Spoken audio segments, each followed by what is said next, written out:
and welcome to the Giraffe Social Media Podcast. It's what social media managers are talking about. I'm Nicole, and today I'm joined by the lovely Laura. Hello. And we're going to do something a little bit different today. We are going to give you the full rundown on the dreaded iOS 14 update. Some would say dreaded, some would argue otherwise, but we're going to put together a new series we're calling What You Need to Know. So this will be what you need to know about iOS 14. I'm going to start off with a little rundown before we get into some of the big changes that are coming and what you can do for your Facebook advertising to ensure that you are getting the most of the update with the things that are coming ahead. So, funnily enough, this was actually introduced almost a year ago now. Laura, I don't know if you knew that. It was like June 2020. It was quite a while ago. Yeah. But basically, Apple announced that there would be changes coming with the iOS 14 update that basically impacts how we receive and process conversion events from the Facebook pixel. So any business that advertises on mobile apps, so for us it's Facebook, as well as any other businesses that optimize or target and report on conversion events will be affected. So basically, what's going to happen with the new update is that users will be given the option to opt out of tracking on their devices, which will no doubt have effects on advertising, since a lot of the work that we do is based on tracking from the pixel and different apps and different interests. So as social media managers, I'm sure a lot of you listening are already aware of these updates and may have already put in places some of these changes to try and help combat some of the upcoming effects on your targeting. But we're just going to run through what it means, what it does to the pixel and your tracking, and also help your campaigns run the most effectively. So we're going to start off, Laura. Could you tell us a little bit about the targeting limitations that may be disrupted a little bit because of the iOS 14 update? Yeah, of course. So, as more people opt out of tracking on iOS devices, I don't know if you, Nicole, have seen the pop up. I mean, I'm not aware that my phone is updated, but it obviously has, because I've seen on a few apps that I've gone on. I've been given the option to opt in or opt out, which of course I opt in because, we run campaigns and, we're sort of probably more aware of it than maybe some other people outside of digital marketing are. But essentially, yeah, as more people opt out of tracking on iOS 14 devices, the size of app connections, app activity custom audiences, and website custom audiences may decrease. So essentially, when people start opting out of, the apps tracking tracking their activity, it means that they're essentially saying they don't want to be part of that, and therefore audiences are likely going to decrease. So your custom audiences, so anything like website retargeting, see based on users that have visited your website, you might see those audiences start to decrease. And you may see other types of audiences decrease. So, people who, you might be targeting people who've already purchased, people who've already added to cart, anything like that. Just keep an eye on those audiences, because it is likely that in the upcoming weeks that you'll start to see those numbers in those audiences slowly sort of dwindle a little bit. And obviously with sort of Facebook's 1,000 user limit, minimum on audiences, it is just worth keeping an eye on that and making sure that your custom audiences are over 1,000 users before you use them in a campaign. Or if you are using them in a campaign, maybe think of other ways in which you can retarget people. And I believe Facebook has recommended that users use sort of in Facebook marketing funnels, so retargeting people who have engaged with posts or ads or have liked your page, that kind of thing. But yeah, it's definitely worth keeping an eye on your custom audiences to ensure that they haven't decreased too much. Definitely, yeah, that's a great point. And I guess even just going all the way back for a second, if someone listening doesn't know what iOS 14 actually is, it is the operating system on iPhones. Just to clarify for any listeners who may be like, what are you talking about? That's specifically what we're working with. So as you said, Laura, kind of the way the world is, a lot of people do have iPhones and a lot of people use this software. So if they are opting out, that is going to reduce the audience size. Yeah. I don't know if you've seen much about this, Laura, but I did notice something, a recommendation from Facebook, maybe about separating campaigns between like Android users and iOS. I'm not sure if that's something that maybe we can discuss in another episode, another tip perhaps, but that's also quite interesting. Yeah. I know one of the other effects that Facebook has said we'll probably see is delayed reporting. So real-time reporting won't be supported and data may be delayed.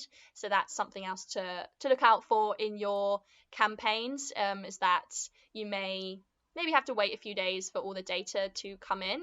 So when you're doing any reports for clients and things like that, just to be aware that there may be a bit of delay in the reporting, which maybe isn't ideal for us social media managers, No. but at least we sort of know that it's coming. So at least we can stay on top of these things. Wasn't Yeah, there something to do definitely. with the breakdowns as well, Laura? I know on the campaigns this might change a little bit. So obviously in your ad campaigns, normally you can break down like age, gender, region, placement, all of that to get sort of more in-depth analysis of your campaign's performance, what's working, what's not. But with the new iOS 14 rollout, like those breakdowns won't be supported anymore. Um, so it might become a little bit more tricky to figure out ages and genders and all of that of your ideal purchaser. But that being said, the platform will still be able to sort of do that for you and deliver your ads as effectively as possible. But it just will be, you know, our reporting, if you like, that will be limited in that sense. And also with, sorry, just on the topic of reporting, I know that obviously as people opt out, you may start to see less, like fewer results on your campaign, like particularly with conversions and like landing page views and things like that, because if people opt out, they might still be taking those actions on your ads, but it just won't be reported on. So it's definitely something to be aware of, and you know, as social media managers and managing clients, it's good to keep your clients updated as well. That there might be results that just aren't being reported, and therefore looking like the campaigns aren't doing as well, but that might not necessarily be the case. Exactly. I've already noticed on Facebook Ads Manager, next to the number of results, it has a little caveat, doesn't it? Basically saying Yes. these are from the iOS users who have agreed to track, and that kind of thing. So you're Yeah. completely right, Laura. Just making clients aware of that, and if we can see that on Facebook and it's telling us that those are the results, but it may be affected because of the iOS tracking, then just passing that along to the clients. So we're all up to date is very helpful. I think one of the biggest changes, and I'm sure we'll talk about this a little bit with sort of domains and stuff like that, but it's the events that seems to be a big thing with the iOS 14 changes. So when you try to optimize for a conversion event, you need to make sure that it is an event that you have prioritized. We'll get into this in a little bit more detail with the aggravated event measurement feature. But essentially, when you are running your conversion campaigns, and you guys all know this already, when you set the objective, might be a purchase, add to cart, any of those types of things, you will now be asked to prioritize these different events. You need to make sure that you have set them up in your business manager. So example, if you have a website where you are selling certain products and your objective is sales, you will probably have purchases as your highest priority. Would you say, Laura? That will probably be the number Yeah. one. Yeah. And then you might have things like add to cart after that, and then just sort of working your way down. So this is something we can talk about a little bit more, but just to be aware that you'll now have to set up these events in the business manager. And it's worth noting that as an agency, if you aren't owning the ads manager, then the client will need to do this on their side. But thankfully, it's quite an easy process. I think we found Yeah. it hasn't been too difficult, but just something to be aware of, that you'll now have to just set up these different events and put them in a prioritized order. I think it's up to 8 that you can Yeah. do, so there's still quite a few, but you may have already seen on Ads Manager little exclamation marks and little signals to make sure that these have been set up. So I guess, Laura, do you want to talk to us a little bit about some of the things that we can do to help with these changes, and maybe start off with the domain verification, because that's sort of a big one, isn't it? Yeah, no, for sure, for sure. So what you can do to help with the iOS 14 changes is ensure that your client's domain is verified in Business Manager. And this is essentially a way for the website owner or the client to claim ownership of the domain. And that essentially allows you to control editing privileges of your links and other content to prevent misuse of your domain and to keep bad actors, as Facebook likes to say, from spreading misinformation. There are 3 ways that your client can verify their domain in Business Manager. You can either add a DNS text entry, upload a HTML file, or add a meta tag to the header section of your domain homepage. And you can find this section, the verifying domain, in Business Manager under brand safety and domains. It's probably best in this instant to speak to the client's web developer, or ask the client to talk to their web developer, because this, I think, is it requires a bit of coding and a bit of inside info that maybe your clients directly or you may not have. So it's definitely something you need to do in order for your campaigns to run with the iOS 14 update. But also, I think, Nicole, sort of going on from what you said, the event configuration. I don't know if you wanted to add a little bit more detail to that, because although that's sort of, I would say, the easier part of the process, it still is equally important. Yeah, definitely. You're completely right. So once your client, I should say, has verified their domain, that's sort of step 1, if you like. Yeah. And then going on from that, you will now be able to set up your events, as I mentioned. So it's called the aggravated event measurement feature, and it allows you to choose up to 8 standard events which can be used in your campaign. Correct me if I'm wrong, Laura, but I think it's in Events Manager that you can find this, isn't it? Yeah. Yeah. Yeah. So she's nodding for the listeners. Yeah, that's Yes. So right. you can find it in the Events Manager, and it's quite easy when you get in there. You just set up your events and make sure that they are set up properly and in the highest priority.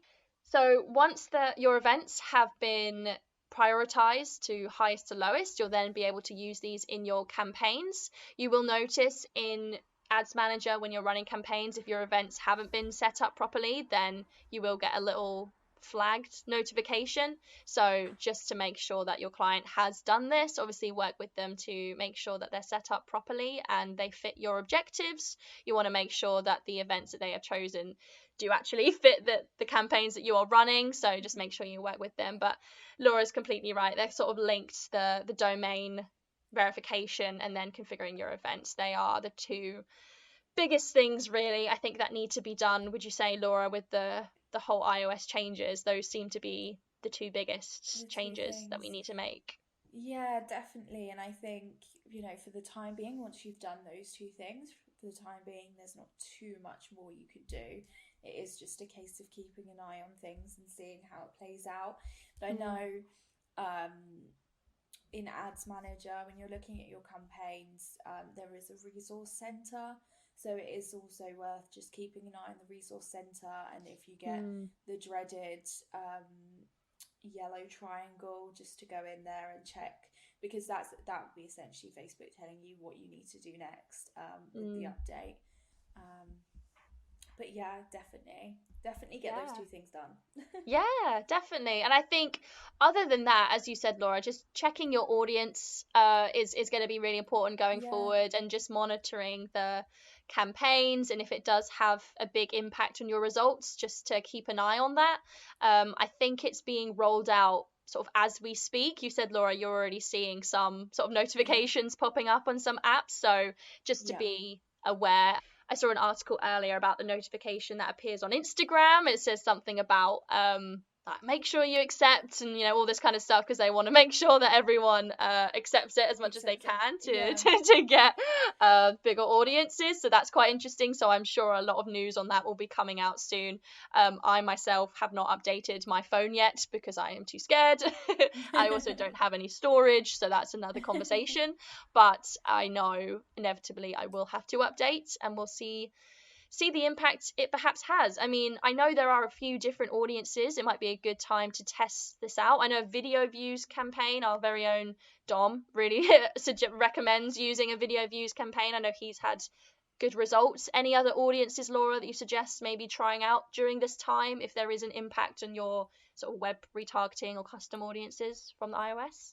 I think probably an engaged with page campaign as well. So setting up an audience of people that have engaged with your social pages, because they're essentially people that have initially shown an interest. So perhaps a part of the consideration stage of the marketing funnel. So retargeting those kinds of people would be good.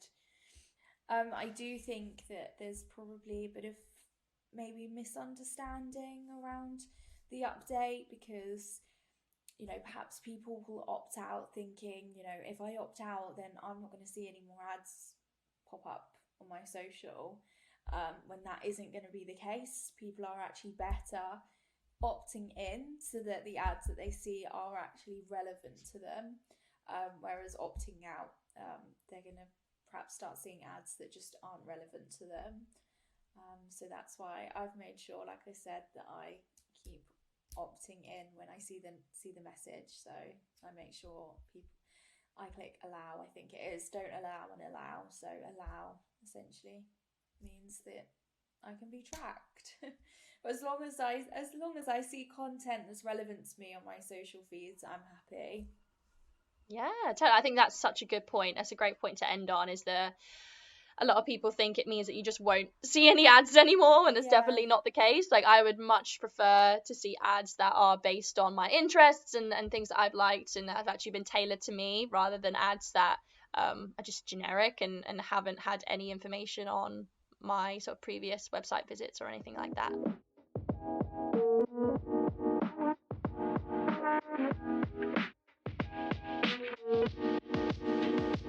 I think that's all we've got time for today. As you said, Laura, we are just seeing how things go, and I'm sure we'll have an update episode shortly when we ourselves have seen the impact of iOS 14 and it gets rolled out a little bit more. But Laura, thank you so much for your wisdom on this podcast today, and thank you so much everyone for listening. This was our what you need to know about iOS 14, so keep an eye out for this format in the future with a few other quick updates on anything that's happening on social. Don't forget to subscribe so you don't miss our next episode. We've been Giraffe Social Media. You've been amazing. We'll see you next time.